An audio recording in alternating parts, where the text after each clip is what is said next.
Mic check. Is that okay? Yeah, okay, cool. We're in. I actually found out that we did a little ancestry thing for my grandma, and I found out that we're from Ghana. So, like, the joke is that maybe they just wrote it down wrong when they came over from Guyana. They were like, "Oh, okay, it's actually Ghana, not Guyana." Do you like eggs? Like the boiled variety? What? Ghanaian delicacy, boiled egg. I mean, like, why is it that when we went for that, it was like, "Do you like eggs?" I like eggs. Yeah. Maybe that's the sign. Boiled, no, or scrambled. Or fried. Scrambled. I'm scrambled. I'm scrambled too. Yeah. I'll make a good scrap. This is even more reason why we could be related, because we both like the same Big. eggs Scrambled egg. and same name. Anyway, we start. You just have to be like, whose spelling is superior? Go. Yeah. That's true. That's true. Actually, there's 3 people in the room. We'll have a vote at whose spelling is superior. Well, mine's wrong for sure.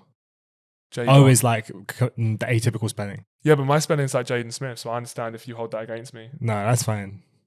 But can we talk about the political and social state of the water right now? Like, bro! It's ironic because we actually probably will. So Yeah, it's true. It's true. Okay. Speaking Yeah? to Mike. Okay. So Jaden squared. I think we should figure out a way to like refer to us both rather than Yeah. Jaden and Jaydon. Jane with a no, Jane with an E. Jaden with Haynes, Sullivan, Haynes and Sullivan. H&S. Yeah. Jaden and co-host Jaden. Jaden and co-host Jaden. Yeah, I can be co-host Jaden. I'll take that. But yeah, I think that's a good competition to have, actually, to see whose spelling is the best, and then the other person can be co-host Jaden. There you go. Who's the main character, Jaden, and who's the Who co-host is the true Jaden? main character? Do the Spider-Man meme. Yeah, exactly. We just need to find a third one. We can find Jaden Smith and get him involved as well. Yeah. If you're watching, look into that camera. Anyway, Zed or Alive? Yes. Is Gen Z? Is Gen Z? Zed or Yeah. Alive? How did this podcast even like come up? It was just like conversations we were having, wasn't it? Yeah, we were joking about saying that we wanted to have one. As everyone does. Give everybody a mic, but on a more serious note, like giving people from my generation an actual place where they can be comfortable to speak, I think is the main, selling point of the pod. Yeah. A chance to speak, a chance to like share difficulties. Because everybody wants to know what Gen Z are doing, what's trendy, why do they like TikTok, why are they all on social media, but it feels like people don't really want to ask them, if that makes sense. That's true. So this is essentially like almost like a media kit for companies. You can like watch this and then see what we're actually thinking. And everybody's like wants to group them in as all one and the same, but it's like a very broad spectrum of people. That's true. And they're only getting older, right? So that they're kind of like branching off even more. Yeah, I think. Yeah. Why is Zed or did I come up with Zed or Alive? I think it was like a joint effort. I think it was a joint thing. What is it about Zed or Alive? Because I don't know. I think it can feel quite bleak, the future for Gen Z. That's the reality, right? That is the reality. We're apparently the ones that need to fix the world now that the millennials are like, on their way out. Yeah. About to cash in those pensions. I mean, some of them. We'll be able to cash in our pensions the way it's looking by the time we're like 90. Yeah. If we get to that stage, because it just keeps going up. Up and up. It just keeps going up and up. Yeah, like it is frustrating how it can be like the narrative is always like, okay, your generation are going to be the generation to like sort it out and fix it. And it's kind of like, okay, well, how? Like, help me. We weren't alive when you were polluting this planet. Yeah. Exactly. So I don't know, it's difficult. And I feel like that kind of plays into this because you can just feel quite apathetic, quite nihilistic about the whole thing. So Dead or Alive. But very much alive because we will also talk about like, I don't know, it will just be like chatting about anything Gen Z, Gen Z culture in general. We're an optimistic bunch, I think. We're an optimistic bunch. Yeah. Most people are looking forward to the future and like having their their time in the world, they're having their impact. Yeah, I think. optimistic realists. Yeah. I think it's probably the best way to put it. So maybe we should do it like where we each introduce like what our place is, like obviously working in creative industries and how we like fit into this as individuals as well. That's true, actually, yeah. Do you want to, Jaden with a no? Jaden with a no will go first. I'm Jaden Sullivan. I'm a graphic designer and I am the creative director at Archetype, who produced this lovely show that we have in this lovely set. Thank you all. Woo! Whoa! Woo! Yeah, thank you. Clap out. Clap out. Big up. Thank you, guys. Yeah. The edit is going to be pain now. But yeah, man, I'm a graphic designer by trade, but really looking forward to working on a production like this, all in-house by our team. And getting into it and hopefully speak to some really cool people. We've got some cool guests lined up. We've already had some really great conversations. So yeah, excited to get into it. Likewise, excited to get into it. I'm Jaden Haynes, Jaden with an E, Haynes. I am a researcher and creative at Archetype. And yeah, I'm really looking forward to getting into this as well. It'll be cool to have different people on, get all sorts of different opinions. I think one of the misconceptions about Gen Z from older folk is that we all think the same thing all the time. It's like, what's Gen Z thinking? You're all snowflakes. Yeah, exactly. What's Gen Z thinking? But like, we have arguments all the time about whatever. Oh, 100%. Yeah. You know, and we have different opinions. So you can't necessarily cater to the whole audience, but maybe if you know what kind of topics are being discussed or what kind of major issues that Gen Z like are in general experiencing, then that could be like a good place to start. Like, I don't know, to an extent, the fact that we thought about doing this podcast and that it exists to have a space where Gen Z can talk and hopefully, like, you know, whatever comes after it is not really for us to say. Yeah. But where Gen Z can talk openly, that might say something about us anyway. Yeah, definitely. I think hopefully that people get a bit more understanding about what people from our generation are like and what they're interested in, what they want to do, their passions. And not just, you know, some statistics about how much time they spend scrolling on social media. Yeah. And what clothes they wear, etc. Yeah. So. Yeah. I suppose, so what do you think, I don't know, what can we go into first? Like the biggest concerns that you've got. Let's do it where you can change your opinion in 5 minutes. Okay. If you had to say like right now, what would be like one of the major things that's just on your mind? In terms of, I don't know, it could be in terms of future, it could be in terms of now, outside of the fact that we genuinely could be related.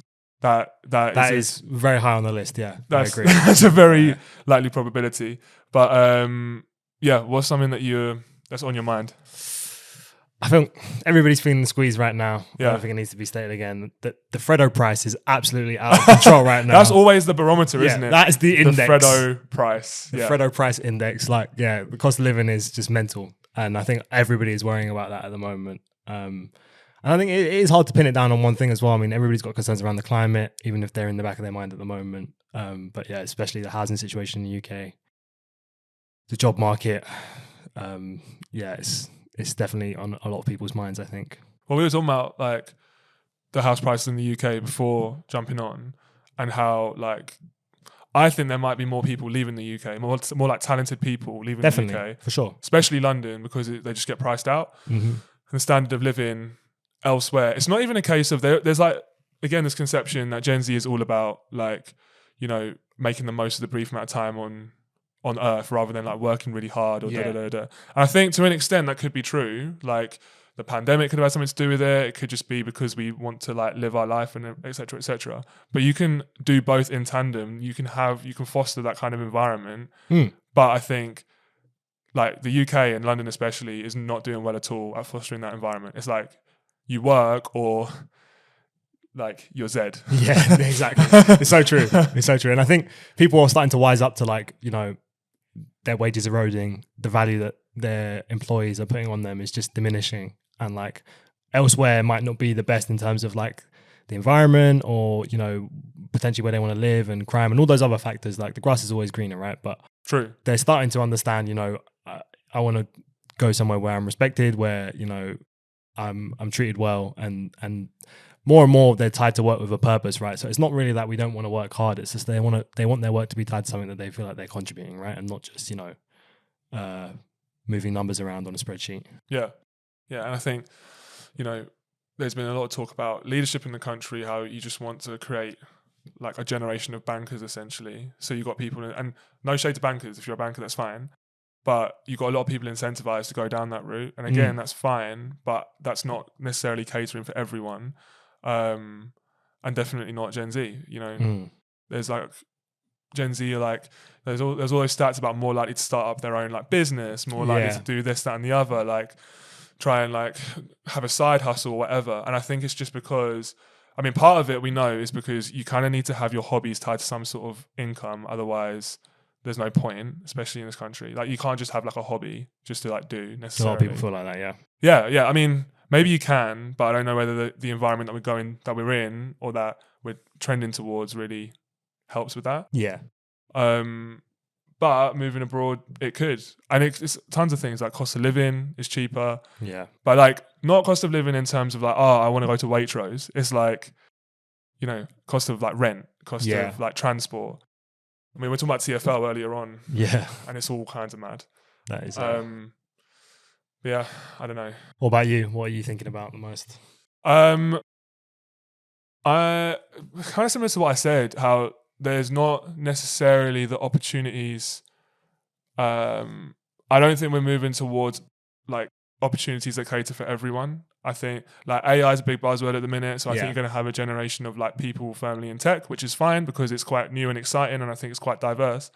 Obviously coders, because you want like data and stuff, but then bankers, and then you've got all like most other jobs, most other professions or hobbies that like which still provide value to people are kind of getting left by the wayside.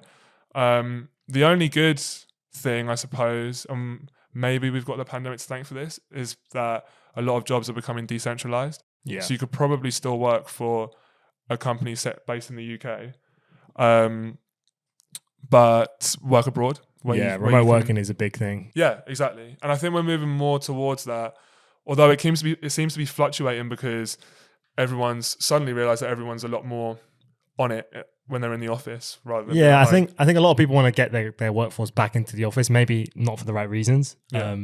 And there's been some legislation around that. I know that a lot of people have had to battle with their employer around their contract saying, I'm supposed to be remote, but they're being forced back into their office, and the problems surrounding that. But yeah, that's definitely a big thing. Yeah, I think remote working is fine.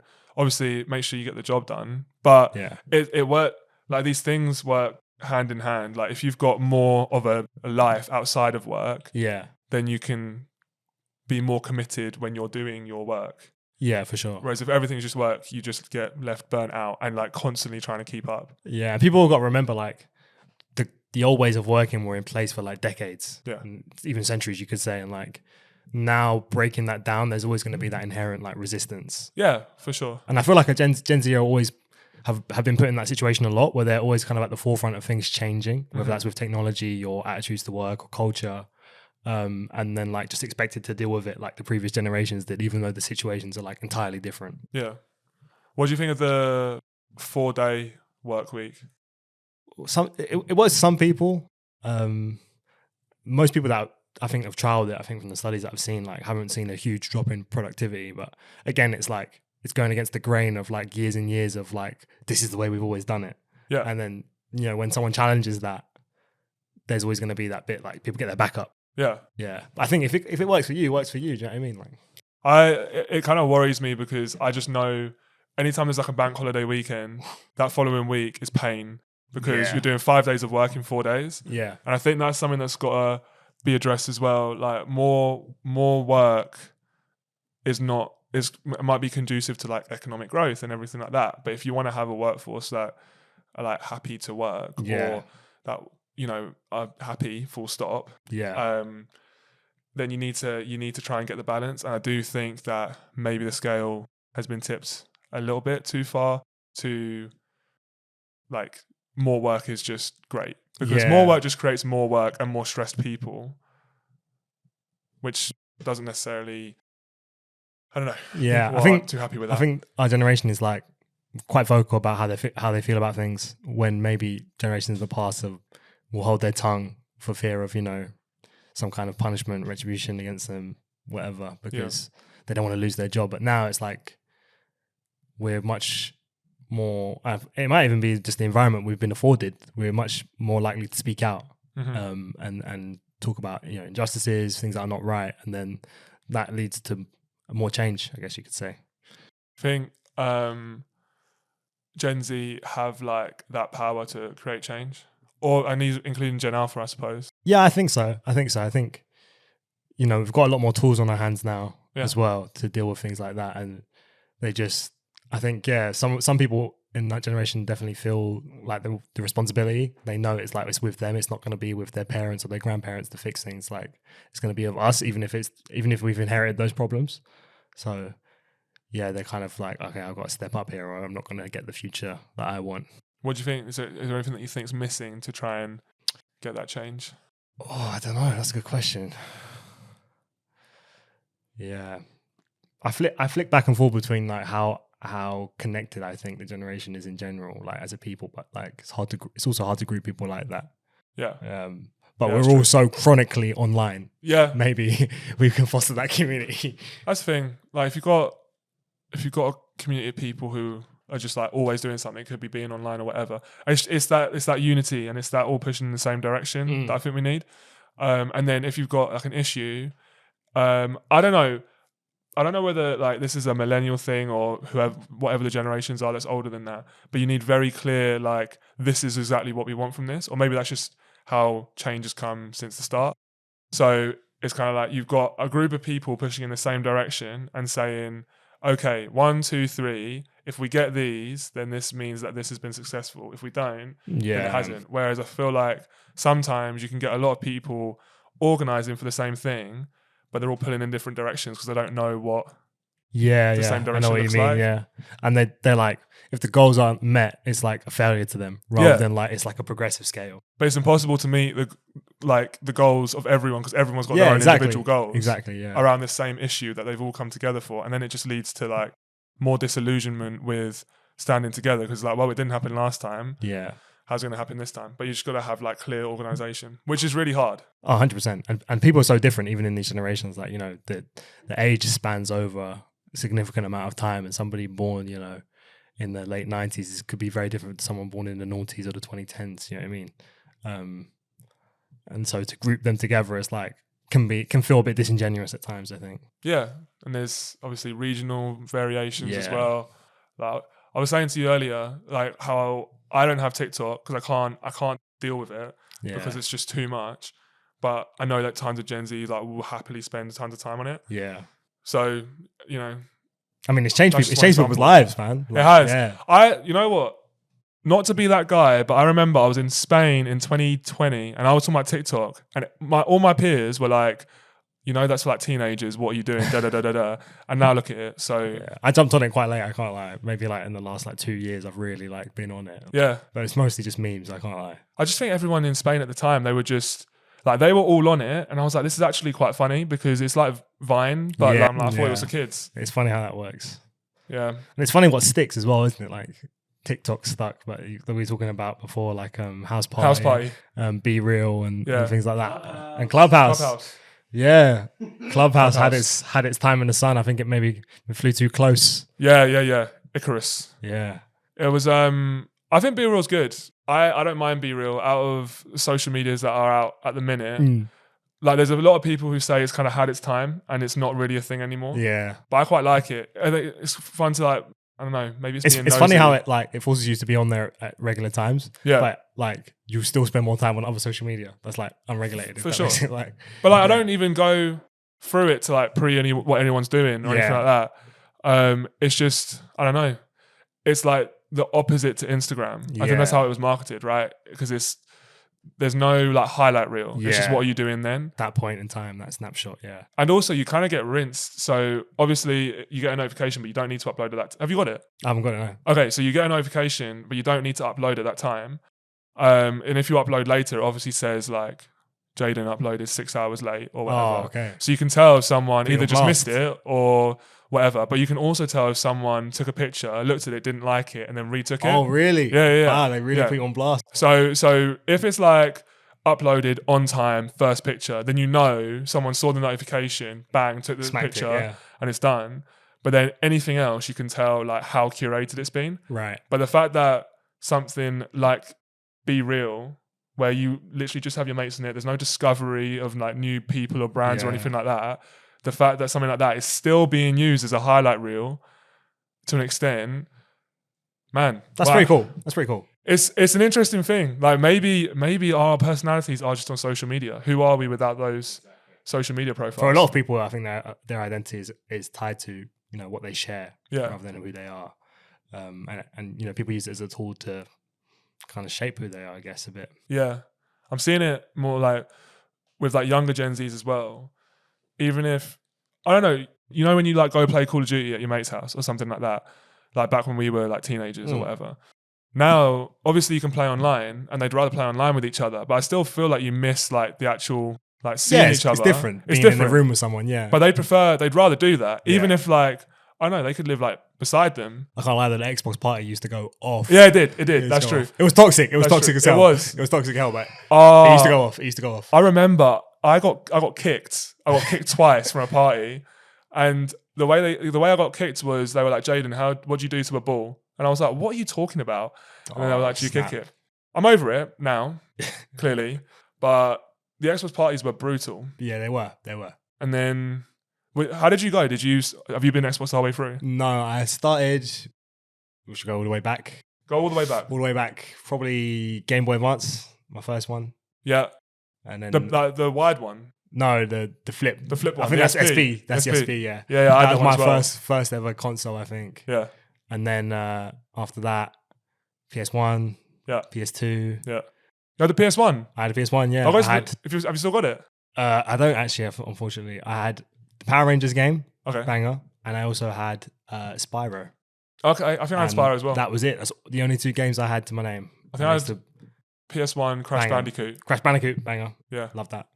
And then after PS2, I had a few games on there, Xbox, and then rode out Xbox till like PS4. Did you go Xbox 360? Yeah.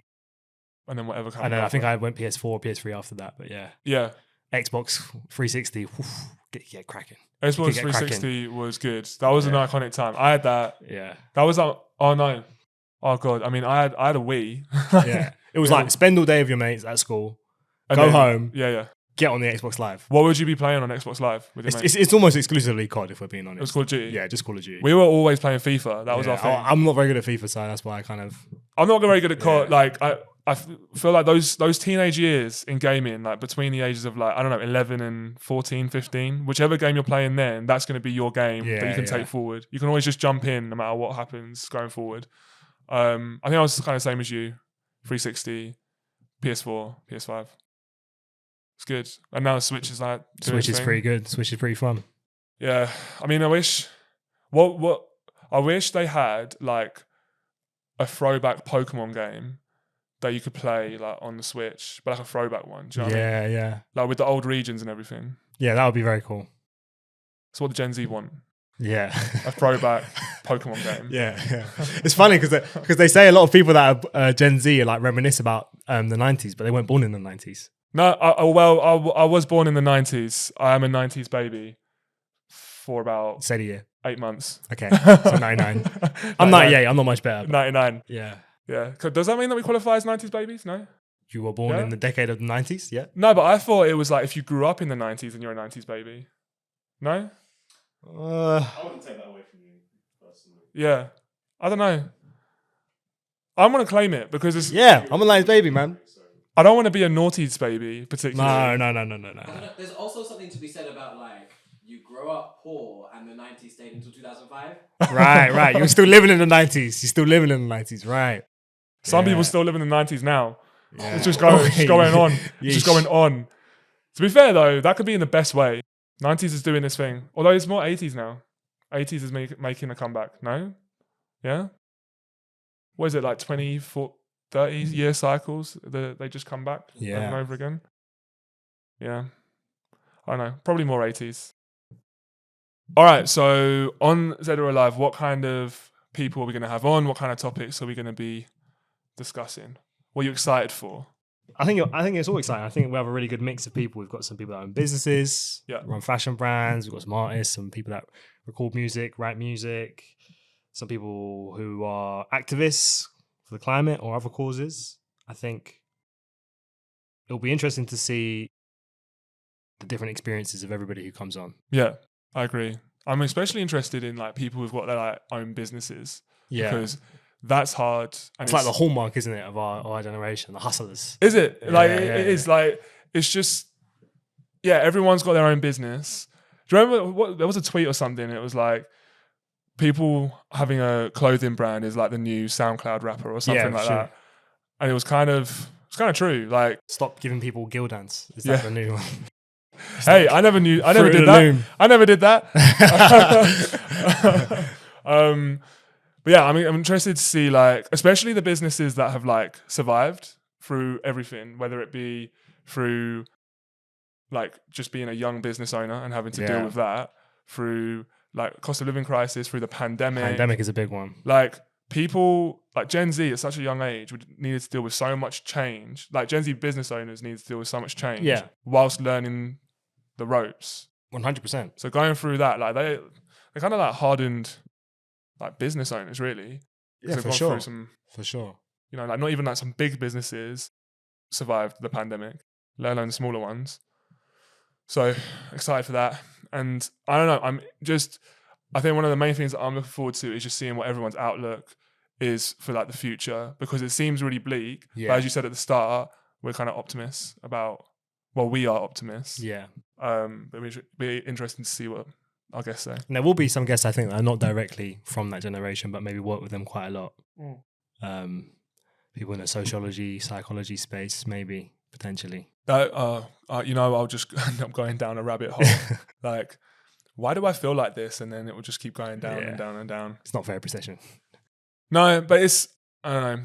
Maybe that's also a hallmark of us. Like, because we have been called like the soft generation as well. Yeah, that's true. Because like the buzzwords that haven't been used before, like mental health or whatever, like didn't exist before. But it doesn't mean it wasn't there. And I don't think it's a bad thing to talk about it. 100%. So yeah, I think there's just more awareness of the different factors that can contribute to overall well-being, and a lot of them aren't necessarily being taken care of. People just didn't have these tools, I think. Yeah, but it was also different context. And different context, yeah. It was really different context. And like, you know, I think it's really easy to... It's weird. Often we look at the past through like rose-tinted glasses. But 100%. When you talk to older people, they look at the past through like whatever the opposite is. Like back in my day, I had to work way harder. It was tough. It was tough. Yeah. And uphill both ways. I'm sure it was, but I think each generation has just got different challenges. And the way that you dealt with your challenges is not going to be, it's not a one-size-fits-all approach. 100%. It's not going to be the same because it's different context. So it's like, okay, that's good for you, but this is a new thing that, no offense, like your generation has kind of created. So we're going to need to deal with this as well, on top of the pressure of like saving the planet, et cetera, et cetera. Exactly. Which could be, have we got anyone talking about like climate activism or climate coming on? I think we do. Yeah. So like that would be really interesting, because like there's a lot of people who are just like really almost like apathetic, I think. Yeah, there's like two camps, I think. There's like the people that are really concerned about it and they make a conscious effort to do the things that they can on an individual level, you know, with recycling, you know, being conscious of their environmental footprint, etc. And then there's the others that are just like, well, we'll probably just die. Yeah. And the Earth will split in two, and that'll be that. We'll go and live on Mars or something. The Earth will split in two. Yeah. Yeah. God. I mean, I hope it'll be the first one, but like you don't know, and I think it can be quite hard to feel like you've got a lot of power in the situation. Yeah. On an individual level, I know what you were saying about individuals can do what they can do, but then if the situation is improving, then you can kind of feel like, well, is this all for nothing? Yeah. Like, I don't know, what is recycling my yogurt pots going to do when you've got people dumping oil? People dumping oil, people doing a private jet flight for 10 miles or whatever it is. Yeah. It can definitely feel like that sometimes. Yeah, it can feel futile, definitely, I think. A lot of people. On the individual level. Yeah. And I think also like our generation is quite forward thinking in terms of like what's going to happen in the future. Whereas maybe in previous generations, they were more like, okay, let's forget all that and worry about now and cash in and then think about the repercussions later. Yeah, that's true. That's true. Just speaking on like climate quickly, have you seen this website where you put in like on a weekly or monthly basis or whatever, like your consumption of fuel and like your lifestyle, and it tells you how many Earths you would need in order to, if everyone on the planet lived that way, it would tell you how many Earths you'd need to sustain that lifestyle. No, I haven't actually. I did it and it was like 6.5. 6.5. And I think, yeah, for me. And I think like, you know, I walk around, I get public transport, like I recycle. So on the individual level, I feel like I'm doing things, but maybe like it's things like charging your phone, or like, do you have like your laptop and your mobile phone like plugged in at night? How frequently would you fill up your car? Right. How frequently do you take long haul flights or long haul like train journeys? Yeah. That kind of thing. But again, you can do what you need to do. But if like for work, you need to travel up to Manchester, you're not going to cycle. So it can be like what everybody's used to a certain lifestyle, and I don't think many people stop to think if it's sustainable or not. Exactly. And this website, I need to like find it, and we can like link it somewhere. I'm Definitely. Sure. This website just tells you, if everyone in the world lived that way, then you'd need way more Earths to sustain it. Oh, I dread to think what mine is. This is a thing, and like from then, it's like, okay, well, what are the things that I can do which have the biggest leverage in favor of the environment? Which are things that, you know, they may be uncomfortable for me to do, but I can do while still earning a living or doing my day-to-day. Modern day society, you know? Because again, otherwise, like, if you're not working, you're Zed. That's a good phrase. It's true. I'm gonna Zed, mate. I'm gonna keep that.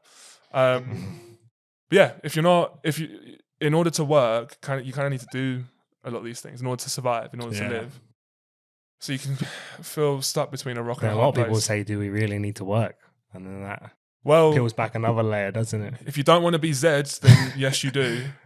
But then that's a whole other... I mean, we can get into that if you want to. Yeah, maybe what that's would for the world another look episode. like if we didn't need to work? Yeah. This is something I think about a lot. Well, actually, I'm pretty sure I've had many conversations with Josh about this. You don't dream of labour? Yeah, no. Because I don't. Did you hear yourself just then? Because you said that loud. Mike's over here. One mic.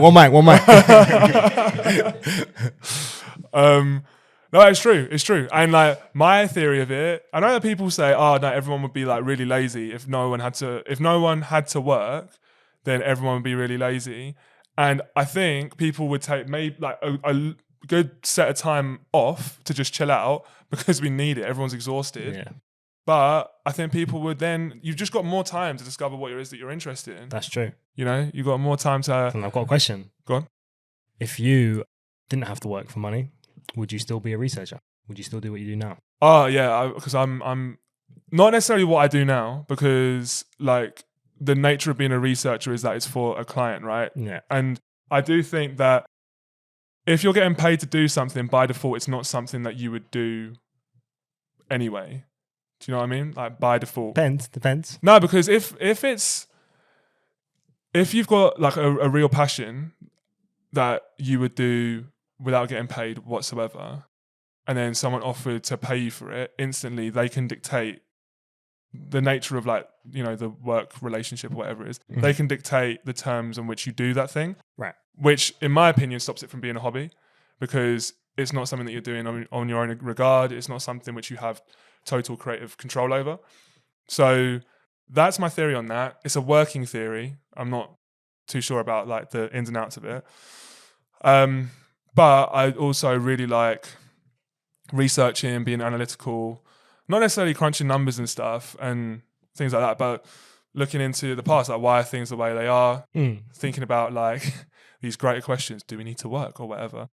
And research is such a broad term, like it can mean, but like that in itself is a multi-hyphenate term, because it can be a researcher in history or in sociology or whatever, psychology. Yeah. So just double checking. you were looking at me like okay. So Yeah, I feel like I'd still, but again, like everyone would be a multi-hyphenate. You'll wake up one day, you'll be like, I don't really want to work, I just want to chill out or see my friends. Fine. And then on another day, you're like, you know what?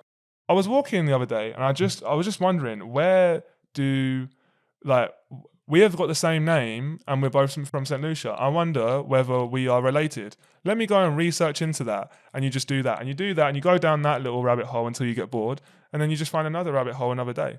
And so everyone would be a multi-hyphenate. Everyone would be somewhat good at a bunch of different things. And then when you find a rabbit hole which sustains you and like you just keep wanting to dig down it, then you found your passion. And it doesn't need to just be one. And then that's how, in my opinion, you'll get geniuses because you're just obsessed with one niche thing. You know what I mean? That makes sense. That's my utopia. Yeah. True jobless life. Yeah. Well, yeah, I mean, this is the thing. How would everyone like afford housing and things like that? But if these needs were met... Wow, there's a few schools of thought there. There's a few schools Hey, of thought. listen, I'm not citing any schools of thought. I'm just throwing it out there into the ether. If these needs were met in a hypothetical situation, then perhaps people would have more time to spend figuring out what they can do with their own two hands rather than being forced to do something with their whole like physical and mental being. Do you know what I mean? Nice, mate. And scene. What would you be doing? What you're doing? Oh, I think I would still do some design in some capacity. I mean, like you said, there's always going to be that vested interest from the client and their meddling ways and their amends and etc. But I think I would still do design art in some kind of capacity, even if I didn't have to do it, for money. Yeah. For a job. When you said amends, like vague, like can you make it pop? Can you give it more pizzazz? Like these random words which actually don't exist. Or just like for the sake of it, like a lot of people, they feel like they want to leave their mark on the design. So like if they haven't done anything to it, even if they liked it, it's not done, if that makes sense. Like they need to have moved something. They need to have added something. And I know a lot of people that have like, purposely misaligned something or purposely, made something a bit too small because they know that whoever they're going to be reporting to is going to just change it and then it will be perfect. Okay. So yeah, there is a little bit of a game there. You just that's good. I never knew that actually. Leave the breadcrumbs. Yeah. Give them something to change. To make them feel useful. Yeah, so they can go, I did that. Yeah. That's it. Maybe I'll do that in future. But you'd still do design in some capacity. Some capacity, yeah. I mean, it's easy to say now when I do have to work for a living. Yeah. To say I wouldn't. I would, but of course, But also, it's like it's almost a fool's question because in the current economic climate or whatever. Well, no, not the current one. As far back as it's been. You haven't had time to think about, what would I actually want to do? Exactly. And you hear about, we were talking about Huberman earlier on today, right? And how he's like, just go for a walk. If there's a question that or like, these like schools of thought where it's like, if your mind is racing, just go for a walk. Everything outside. can be solved with cold plunge. Yeah. Everything can be solved with cold plunge. Cold plunge and sauna. Yeah. But if you go for a walk and you're contemplating a question, then maybe the answer will come to you or something like that. Who's got time to go for an hour-long walk if it's not to the train station or from the train station to work? Yeah. Really? Like, it's easy to say, isn't it? It's easy to say. And like, look, I'm not saying that I haven't got any free time. I just watch a lot of TV, I guess. But I just don't think it's like that is as easy. And I think it takes a lot of time and a lot of reps of doing that to be able to go down those rabbit holes. And then there's like the other... No one asked, but the other like angle to this utopia idea is that everyone's an expert in their own niche thing. So say, I always default to pasta, but say like you got someone who makes the best curly pasta in the world because that's the niche they've gone down. If someone wants that curly pasta, then that's obviously worth a lot because it's the best in the world. So then you can pay them what it's due and you make your money through your own expertise. Like I could make, I don't know, the best gold Christmas tree thing, or you know what I mean? Yeah. Whatever it might be. Because I think there's enough niches out there in the world for each person to have their own one, but they just haven't been discovered. There's a place for everyone. There is a place for everyone. They haven't been discovered or they've been like monopolized. Yeah. To an extent, which is its own thing. And I'm not going to get into any other schools of thought to have people chasing in the comments. All of our fans. Do you think that you'd stay like doing digital like graphic design, or do you think you could go into like a different type of design? I mean, there's always things people want to try, right? So what are your I think I'd definitely like to do more stuff in the moving image space. I've shot videos in school, like in uni for projects, and I'd really like to do that again. Working with film is really cool. But yeah, it's just like, where's the time? Yeah, and especially in graphic design, people are so demanding of your skills, and you have to have the knowledge of everything, coding and animation and motion and traditional graphic design and print, that you never really get a chance to really focus on something and become like a master. Not that you should be striving for that, but just that opportunity to play and experiment, I think I would definitely like look forward to. Yeah. I don't know. I think there's also like adjacent to this whole idea is that actually you don't need to, like, if you're kind of passively or like actively, but you're enjoying trying to find your niche, that's fine. But you can also like enjoy the world. Like, yeah, we weren't made for labor, but we weren't made to like be genius experts in anything necessarily either. I'm not saying that I'm saying that everyone can be that, but that's not your purpose. Like, really, your purpose is to like, communicate with people. You want to get in that hunter-gatherer vibe? Is that what you're telling me? No, because that was horrible as well. Like, we were at the bottom of the food chain. That is not what I'm saying. But like, we should be able to like, I don't know, explore the earth and like meet new people and do that whole bit. Like, I think that's a basic human requirement. And the fact that it costs a lot of money to be able to do that, or it costs a lot of free time, which is essentially money, to do that, makes it hard. Yeah, it does. But I don't know. Basic human needs: food, shelter, communication with people, and like a passion, I guess. That whole pyramid hierarchy. Who's that? I don't know. Who is that? That dude. Maslow. Maslow. Maslow's hierarchy of needs or something.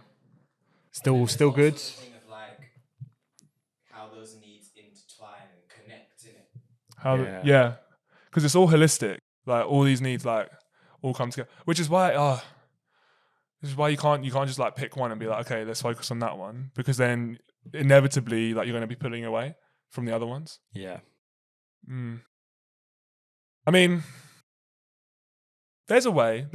Maybe by the end of like this podcast series, we were spoken to enough people. Maybe we'll find out. Yeah. To be like, okay, this is the answer. We'll have to ask people. Let's write up a one pager. What is the meaning of life? Oh, God. The meaning of life. What is the meaning of life to you? Life, innit? Life. God, this is way worse than Jaden Smith. Can we talk about the political and economic situation in the world right now? So, what's the meaning of life? Early doors. Meaning of life. What is it Kendrick said? Wasn't he just like, it's to love or something like that? No? Kendrick Lamar? What song was that? No, he said it in an interview. Oh, I think so. He said it in an interview. I think. Oh, okay. Because in that I was thinking of half I choose me. I love myself. Yeah. Oh, yeah. He's very individualistic sometimes, isn't he? He is. But to be fair, that whole album was just about, I think that was more about like feeling proud of yourself and your roots and all that. So it was naturally individualistic. And it's ironic. He says, I mean, I was going to say, like, in We Cry Together, it doesn't sound like there's much like love going on, but actually there is. Doesn't matter. Talking of, can we talk about albums? Because we always talk about music. We're always in music. Top three from this year. Top three from this year. I don't even know. What was on my Wrapped? Oh God, who was your top artist? My top artist was actually Pot Paper, which was quite funny. Okay, I did like his album. James Blakey, love a bit of James Blakey. James Blake, so good. Saw him at Ali Pali, amazing. Oh, did you? Yeah, very fun. He's good. I like seeing that. I have on mine. I think Hugo was actually still on mine, even though it came out in 2022. Did it? Yeah, it feels like it came out this year. Yeah, I also saw him this year as well, which is very cool. Shout out to you for the tickets. Of course. What about you? Guess who was top of my Wrapped? It's so embarrassing. Drake. Yeah. Drizzy. You know what it is? Innit? He just sneaks in. This guy over here too. He's just always there. You know what it is? It's the playlist that I've made, and like they've got like I don't know, 25 hours worth of tunes on there. And Drake he's just in Weaved all the in, time. yeah. Just weaved in. But it's a lot of the time it's features as well. Yeah. You know, like he's made a lot of music. He's made a lot of music. Made a lot of music. But the fact that he's my top for this year is just sad. Like, who did you want your top to be? Let's say that. I don't even know who my number 2 was. I think Rosalia was in my top 5, and that makes sense because I've been listening to her a lot. Bad Bunny, I think, might have been number 2. He's huge, man. Yeah, he's massive. I feel like Loyal Kana might have been in there. Yeah. But like literally anyone but Drake. Anyone but Drake. And look, Drake is great, but it just makes me out to be so basic. Yeah. Drake being the top, or like it's Drake or Taylor Swift. If they were your top in your Spotify, raps. Swiftie. Oh God, yeah. There's a whole army. There is a different beast. A whole different beast. Who is it that we were talking about? Who's got like an army of loyal followers behind her? When we talk, Nicki, the Barbs. Yeah, Nicki Minaj. Who would win? The Barbs versus the Swifties. I think the Barbs are doing a massacre, mate. Yeah, but the Swifties, strength in numbers. Do you not think the Swifties have got more? Yeah, but they're all like weak. Yeah, but that's fine. Like one Barb is as strong as like 20 Swifties. Who would win? One Barb or 20 Swifties? That's a crazy question. That's true. I'm trying to picture it now because like, okay, fine, I get your point, but also strength in numbers. There are so many Swifties out there, especially because she's now with Travis Kelce. She's gonna have they got NFL followers. What about the Beyonce fans? What are they called? The Beehive. They go hard. They go hard. The Beehive goes hard. Beehives against Swifties and Barbs. We're doing a freeway. So you got Beehives on one side and then Swifties and Barbs fighting together. They've had the truce. Oh, yeah, that is crazy. What does Drake have a name for followers? I don't know. They're just Jake. Jaden Haynes. The Drake stands.